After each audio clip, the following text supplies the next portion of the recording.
Gas की किल्लत से जूझ रहा है। पूरा देश इस वक्त गैस के संकट के कारण लाइनों में खड़ा हो गया है। मूर्छित होकर लोग गिर रहे हैं इस धूप में। और आज मैंने आगरा की एक खबर पढ़ी कि एक बुजुर्ग व्यक्ति की गैस सिलेंडर के लाइन में खड़े हुए मौत हो गई। इस हालत में देश पहुंच चुका है। तमाम होटल्स बेंगलोर में, चेन्नई में, मुंबई में बंद हो रहे हैं।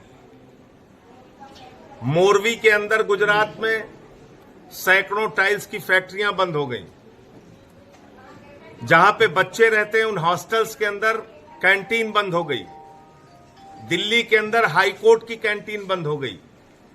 एक गहरा संकट देश के अंदर गैस का पैदा हो गया। लेकिन बहुत ही शर्म की बात है कि नरेंद्र मोदी जी कह रहे हैं देश में कोई संकट नहीं है। उनके मंत्री हरदीप पुरी संसद में कह रहे हैं कोई संकट नहीं है। लेकिन ये संकट प्रायोजित संकट है। ये संकट आया नहीं है, लाया गया है। और ये बात मैं क्यों कह रहा हूं, ये देश की जनता को आपके माध्यम से पता होना चाहिए। लोगों को नहीं मालूम था, हमको आपको भी नहीं मालूम था। मैंने भी रिसर्च किया तो पता चला। लेकिन प्रधानमंत्री को मालूम था, इस देश के विदेश मंत्री को मालूम था, इस देश के पेट्रोलियम मंत्री को मालूम था कि हार्मोज का समुद्री मार्ग, जो ईरान का समुद्री मार्ग है, जिस समुद्री मार्ग का लगभग 60 से 70% हिस्सा ईरान में आता है, उसी हार्मोज समुद्री मार्ग से भारत का 60% कच्चा तेल आता था। जी हां, 60% कच्चा तेल उसी समुद्री मार्ग से आता था। और उसी समुद्री मार्ग से 50% गैस आती थी। यह बात मोदी जी को पता थी, यह बात विदेश मंत्री को पता थी, यह बात पेट्रोलियम मंत्री को पता थी। तो फिर आपने ईरान से रिश्ते क्यों अपने गड़बड़ किए? ईरान से तो आपके कोई बुरे रिश्ते नहीं थे। और मैं मीडिया वालों की जानकारी के लिए बता दूं कि भारत के प्रधानमंत्री ने जब ईरान की यात्रा की थी तो उन्होंने एक भाषण दिया था, बड़ा ऐतिहासिक भाषण था वो। उन्होंने कहा था ईरान और भारत की दोस्ती इतिहास से भी ज्यादा पुरानी है। यानी जितना इतिहास पुराना हो सकता है उससे ज्यादा ईरान और भारत की दोस्ती पुरानी है। ये मैंने नहीं, प्रधानमंत्री नरेंद्र मोदी ने कहा था। 2024 में जब ईरान के राष्ट्रपति की मौत हुई हेलीकॉप्टर की दुर्घटना में, प्रधानमंत्री ने राष्ट्रीय शोक घोषित किया पूरे हिंदुस्तान में। और देश की संसद के अंदर शोक प्रस्ताव पारित किया गया ईरान के राष्ट्रपति की मौत पे। और अब आपने उस ईरान से जानबूझ के रिश्ते बिगाड़ लिए। आपने युद्ध के 2 दिन पहले इजराइल की यात्रा कर दी। रवि भाई, फर्जी आपने वहां पे एक मेडल गले में पहन लिया। और वो मेडल पहनने के बाद आपने देश के करोड़ों लोगों के हितों को गिरवी रख दिया। अमेरिका और ट्रंप के हाथों में, इजराइल के हाथों में आपने गिरवी रख दिया। आप खामेनेई की हत्या पे नहीं बोले। आप 160 बच्चियों की, स्कूलों की बच्चियों की मौत पे नहीं बोले। आपका मेहमान जो ईरानी नौसेना का जहाज हिंदुस्तान आया था, वापस जा रहा था, रास्ते में उसको अमेरिका ने मार दिया श्रीलंका के बॉर्डर पे।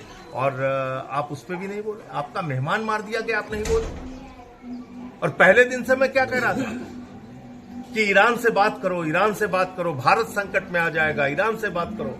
केजरीवाल साहब ने कहा ईरान से बात करो, भारत संकट में आ जाएगा। तो हमसे कहते थे अंधभक्त लोग, अरे संजय सिंह को क्या विदेश नीति आती है? 13 दिन बाद जब सारी विदेश नीति मर गई तो मुर्दे को इंजेक्शन लगाने के लिए मोदी जी जागे कुंभकर्ण की नींद से। कुंभकर्ण की नींद से मुर्दे को इंजेक्शन लगाने के लिए जागे जब विदेश नीति मर गई, जब देश लाइनों में खड़ा हो गया, जब उनका दोस्त अडानी, उसको उन्होंने कहा बेटा यही आपदा है, यही अवसर है, 3 गुना उसने गैस का दाम बढ़ा दिया। तब उन्होंने ईरान के राष्ट्रपति से बात की। पहले क्यों नहीं बात की? रिश्ते क्यों बिगाड़े आपने? देश को क्यों संकट में डाला आपने? और आप क्या कहते हैं? कोई चिंता की बात नहीं है, नाली के गैस से चाय बना लो, नाली के गैस से खाना बना लो। पूरे देश को मूर्ख समझ रखा है। इस अनपढ़ राजा से देश को बचाना पड़ेगा। देश का बंटाधार कर दिया इस आदमी ने। यही वो व्यक्ति है जिन्होंने कहा था ताली थाली बजाओ, कोरोना ठीक हो जाएगा, दवा खाने की जरूरत नहीं है, दिया जलाओ, कोरोना ठीक। पूरे देश को मूर्ख बना रखा है।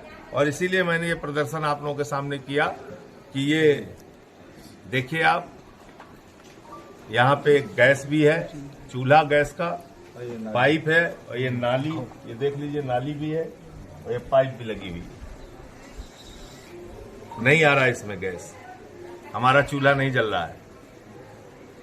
तो इसलिए ऐसी मूर्खतापूर्ण बातों से बचना होगा।